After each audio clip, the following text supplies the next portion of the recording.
Sir తెలంగాణలో ఒక రకమైన ప్రచారం జరుగుతుంది. కవిత కోసం కేసీఆర్ బీజేపీకి సరెండర్ అయిపోయారు అని. నేను అడిగా, ఎందుకు ఎలా చెప్తావు, నువ్వు చూసావా ఏమన్నా అంటే, పబ్లిక్‌లో ఎంత ఇది ఉందంటే సార్, మీడియాలో ఆ వార్తలు చూస్తున్నారు కదా! వాళ్ళు చెప్పేది ఏందంటే, మీరు 4, 5 రోజుల క్రితం ఆ మేడంని పోలీసులు తీసుకొచ్చారు కదా విచారణలో, అప్పుడు చూసారా అంటే, అది చూస్తే ఆమె మొత్తం ఇక్కడ వెంట్రుకలన్నీ తెల్లగా ఉన్నాయి ఎమ్మెల్సీ కవిత గారికి. అవును. ఆ తర్వాత ఒక మొన్న అనుకుంటా, మొన్న వీడియో చూస్తే మొత్తం నల్లగా ఉన్నాయి. ఓకే. కలర్ అంతా మారిపోయింది. అంటే ఈ మార్పులోనే చాలా పెద్ద ఇది జరిగిపోయింది, మతలబు ఉంది అని. అంటే ఇప్పుడు త్వరలో ఆమె రిలీజ్ కాబోతున్నారు అని పబ్లిక్ విశ్లేషించుకుంటున్నారు సార్. ఎందుకు అని మళ్ళీ చెప్పాను నేను. అంటే ఇప్పుడు సికింద్రాబాద్లో కిషన్ రెడ్డి గారు గెలవడానికి అనుకూలంగా బీఆర్ఎస్ తరఫున సహకరించడం అనేది ఒక అయిపోయింది. అందులో భాగంగా ఆమె త్వరలో విడుదల కాబోతున్నారు అంటున్నారు. నిజం ఉండొచ్చా అందులో? అంటే ఎలక్షన్ లోపల అయితే మాత్రం విడుదలవుతారని నేను అనుకోవట్లేదండి. ఓకే.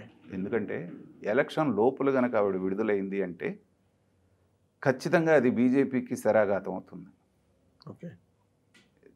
బీజేపీ క్రెడిబిలిటీ దెబ్బతినే అవకాశం ఉంది. అంటే ఇప్పుడు మీరు అన్నదే అనుకుంటారు అప్పుడు కూడా. అవును. ఓహో, మనాడు వెళ్ళి సరెండర్ అయిపోయాడు అనమాట, అందుకే ఆవిడ బయటకు వచ్చింది. మీకు గుర్తుంటే ఉవ్వెత్తున లేసి కవిత గారిని రేపు అరెస్ట్ చేస్తారు, ఎల్లుండి అరెస్ట్ చేస్తారు, మన ఇతను వచ్చేసేసి అసలు ప్రత్యేకమైన గది మేము రెడీ చేసాము ఆవిడకి అని చెప్పేసి చెప్తున్నటువంటి టైంలో సడన్గా బండి సంజయ్ గారిని మార్చారు. అవును. ఆ తర్వాత కవిత గారి కేసుల గురించి ఒక్క మాట కూడా మాట్లాడలేదు. అవును. చాలా రోజులు అన్నప్పుడే మీకు అక్కడ తిరగబడిపోయింది జనం యొక్క మూడ్. అంటే వీళ్ళు నాటకాలు ఆడతారనమాట. సో అంత ఫైట్ చేసిన బండి సంజయ్ గారిని తప్పించారంటే కేసీఆర్ గారు బీజేపీని ఇన్ఫ్లుయెన్స్ చేశారు, ఈ రెండు ఒకటే అని మూడో ఆప్షన్గా ఉన్నటువంటి కాంగ్రెస్ని తీసుకొచ్చి గెలిపించారు. అవును. సో ప్రజలు ఎంత షార్ప్గా రియాక్ట్ అవుతారంటానికి అదొక ఉదాహరణ. అవును. సో నాలాంటి వాళ్ళందరం ఖచ్చితంగా ఎక్స్పెక్ట్ చేస్తున్నది ఎలక్షన్స్ ముందే ఒక 2 నెలల ముందు కవిత గారిని ఖచ్చితంగా అరెస్ట్ చేస్తారని మేము అనుకున్నాం. చాలాసార్లు నేను చెప్పడం కూడా జరిగింది. అదే జరిగింది. లేకపోతే ఇంకా ఆమెకు మంచి సదుపాయాలు కల్పిస్తారేమో. కారణం ఏంటంటే అది గనక అరెస్ట్ చేయలేదనుకోండి ఈసారి కూడా పోయేటువంటి ప్రమాదం ఉంది. ఇప్పుడేంటి, ఇదిగో మా చిత్తశుద్ధి, ఆ సారి అప్పుడు అన్నారు కదా మేము ఇదిగో అరెస్ట్ చేసి చూపించాం అని చెప్తారు. చెప్పిన తర్వాత గేమ్ ప్లాన్ ఏంటంటే నిజంగానే కేసీఆర్ గారు వెళ్ళి సరెండర్ అయ్యారనుకోండి, అయినప్పటికీ కూడా ఎలక్షన్ అయ్యే వరకు ఆవిడ బయటికి రానివ్వరు, బెయిల్ రానివ్వకుండా. సో ఎందుకంటే అయితే మళ్ళీ కాంప్రమైజ్ అయ్యారు అనేటువంటి 2 ఏకమైన కాంగ్రెస్ అందుకుంటుంది. అవును. ఆ ప్రచారానికి తావివ్వకుండా మీరు అన్నట్టు సరే అయిపోయింది, ఏదో అయిపోయిందని లోపాయకారిగా ఏదైనా ఒప్పందం జరిగితే ఆవిడకున్న ఫెసిలిటీస్ కాస్త పెంచడానికి ఏదన్నా అవకాశం ఉంటుంది. అది కూడా తీహార్ జైలు కాబట్టి అంత ఇదిగా ఉండదు. బట్ ఫ్రీడమ్ ఉంటుందా సార్ అక్కడ? ఇంత ఫ్రీడమ్ మన స్టేట్లో ఉన్నట్టు ఉండదండి. అక్కడ ఉండేదంతా కూడా చాలా వరకు కరుడుగట్టిన నేరస్తులు వీళ్ళందరూ ఉంటారు కాబట్టి సరే ఎక్కడైనా నడిచేదంతా నడుస్తూ ఉంటుంది. కావాలంటే కొంచెం పొజిషన్లో ఉన్న వాళ్ళకు ఉండే కొంత ఫ్లెక్సిబిలిటీ ఉంటుంది. అది ఎప్పుడు పవర్లో ఉన్నటువంటి గవర్నమెంట్ చూసి చూడనట్టుగా ఉండండి అన్నట్టుగా ఉంటే, స్పెషల్గా ఇన్స్ట్రక్షన్స్ ఇచ్చి గట్టిగా నొక్కండి అంటే మాత్రం ఏ ఫెసిలిటీస్ ఉండవు. ఒకవేళ నిజంగా బీజేపీ సాధించాలి అనుకుంటే. కానీ ఒకసారి అరెస్ట్ చేసిన తర్వాత ఆడ మనిషిని సాధించడంలో వాళ్ళకి వచ్చేదే ఉంది. పర్పస్ సర్వ్ అయిపోయింది. కేసీఆర్కి ఒక థ్రెట్ను పంపించగలిగారు. కాబట్టి ఎలక్షన్ లోపలైతే అవకాశం లేదు. రేపొద్దున కవిత గారు బయటకు వచ్చిన తర్వాత కూడా బీజేపీలో వీళ్ళు కలపటం, బీజేపీలో పార్టీని కలపడం అని కొన్ని విశ్లేషణలు వస్తున్నాయి. కానీ అది జరిగే అవకాశం లేదంటున్నాను నేను.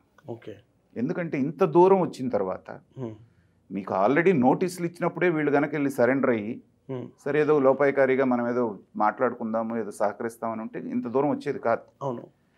కానీ ఎప్పుడైతే అరెస్ట్ దాకా వెళ్ళి రేపొద్దున ఆవిడ బయటకు వచ్చిన తర్వాత కూడా మీ పార్టీలోకి తీసుకున్నారో అది మీకే నష్టం చేస్తుంది. ఆటోమేటిక్గా నష్టం అవుతుంది. ఇంకా అవకాశం ఎవరికి ఉంది అంటే కాంగ్రెస్లో కలిపేసుకునే అవకాశం వెళ్ళుకుంది బీఆర్ఎస్కి.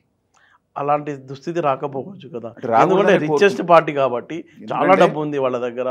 తెలంగాణని తెచ్చి కొట్లాడి తెచ్చినటువంటి పార్టీ, రాష్ట్రాన్ని అంతో ఇదంతో అభివృద్ధి చేసినటువంటి పార్టీకి ఆ దుస్థితి రాకూడదనే కోరుకుందాం. కానీ పరిస్థితి ఫండ్ కూడా ఉంది కదా సార్. పార్టీ ఫండ్ ఉన్నప్పటికీ మీకు ఎంత ఉన్నా ఇవాళ కేంద్రంతో కంటే కూడా కేసీఆర్కి, కేసీఆర్ కుటుంబానికి పెద్ద ప్రమాదం పొంచి ఉన్నది రాష్ట్రంలో రేవంత్ రెడ్డి రూపేణ. ఎందుకంటే ఆయన వచ్చేటువంటి అవకాశాలన్నింటినీ కూడా గ్యాదర్ చేసి పెట్టుకుంటూ ఉన్నాడు. అవును. ఎక్కడ కార్నర్ చేయాలి అనేటువంటి. అవును. సో ఇది తప్పదు, మనకి మన దాకా వచ్చేసింది, ముక్కు దాకా నీళ్లు వచ్చినాయి అన్నప్పుడు వాళ్ళకున్న ఏకైక ఆప్షన్ ఏంటంటే వెళ్ళి కాంగ్రెస్తో కాంప్రమైజ్ అవటం. ఎందుకంటే ఇది స్టేట్ సబ్జెక్ట్, టెలిఫోన్ ట్యాపింగ్ అనేది. అవును. కాబట్టి వీళ్ళ చేతిలో పని. మరి ఆ డైరెక్షన్లోనే వెళ్ళటం. ఆల్రెడీ సోనియా గాంధీ గారితో మాట్లాడుకొని వచ్చారు, ఏదో ప్రిలిమినరీగా ఒక అండర్స్టాండింగ్కి వచ్చారని రూమర్స్ అయితే వచ్చినాయి. పోలీసులు కూడా చేతులు ఎత్తేసారు, సాక్ష్యాలు ఏం లేవు. ఎంతవరకు నిజం అనేది తెలీదు. బట్ మొన్నటిదాకా ఉన్నంత ఊపు ఈ మధ్య మరి ఏమీ కనపడట్లా. అవును. కొద్దిగా ఒక వారం రోజులుగా కొద్దిగా నిదానించినట్టుగా ఎక్కడ ఉన్నంటే చిన్న చిన్న తలకాయలని మాత్రమే, వీళ్ళని ఒక ఎస్ఐని అరెస్ట్ చేశారు, ఒక ఏఎస్ఐని అరెస్ట్ చేశారు, ఇక్కడ మాత్రమే తిరుగుతాం. అంత ముందున్నంత ఉధృత కనపెట్టలేదు. అవును. సరే, అది వ్యూహాత్మకంగా కూడా అయ్యి ఉండొచ్చు, ఎందుకంటే ఎలక్షన్స్ దగ్గరికి వచ్చినాయి కాబట్టి. అవును. ఎలక్షన్ ముందు మరీ చేస్తే కక్ష సాధింపని జనంలోకి ఏదైనా సింపతి వెళ్ళే అవకాశం ఉంది, అది కూడా ఉంది కదా. ఎందుకంటే తెలంగాణ పీపుల్ అనేటువంటి వాళ్ళు కొంత భావోద్వేగాలకి, సెంటిమెంట్కి ఇదవుతూ ఉంటారు. అరే ఎంతైనా నేను సీఎం రాదులేండి, సింపతి ఎక్కడ రావడంలా. అంటే కేసీఆర్ పైన అరెస్ట్ కానంత వరకు. ఇప్పుడు కవిత స్టోరీ అంటే వేరు. అవును. ఎందుకంటే ఒక ఆడ మనిషి ఇట్లాంటి స్కామ్లో ఉందా అనేటువంటి జనానికి చాలా ఒక డైజెస్ట్ చేసుకోలేకపోతుంది. అవును. అందుకని సింపతి రాలేదు. అవును. కానీ కేసీఆర్ మీద పరిధిని మించి కనుక ఏదన్నా కక్ష సాధింపు వెళ్తే అది మళ్ళీ బూమరాంగ్ అయ్యే అవకాశం కూడా ఉంది. అవును. అన్లెస్ వీళ్ళు చేశారు పక్కాగా అని జనం దృష్టిలో నేరస్తులను చేసిన తర్వాత మాత్రమే ఏ యాక్షన్ అయినా తీసుకోగలుగుతారు. పక్కన ఆంధ్రప్రదేశ్లో ఒక ఉదాహరణ ఉంది కదా. ఇప్పుడు చంద్రబాబు నాయుడు గారిని చేసినప్పుడు ఎలా ఇబ్బంది పడ్డారో జగన్మోహన్ రెడ్డి గవర్నమెంట్ అనేటువంటిది ఒక ఉదాహరణ ఉంది. కాబట్టి ఎలక్షన్లు అయిపోయే వరకు ఇలాగ వాళ్ళు నేరస్తులు అనేటువంటి ఫీలర్స్ మాత్రమే పంపిస్తారు, కానీ స్ట్రింజెంట్ యాక్షన్ అయితే ఏది ఉండకపోవచ్చు.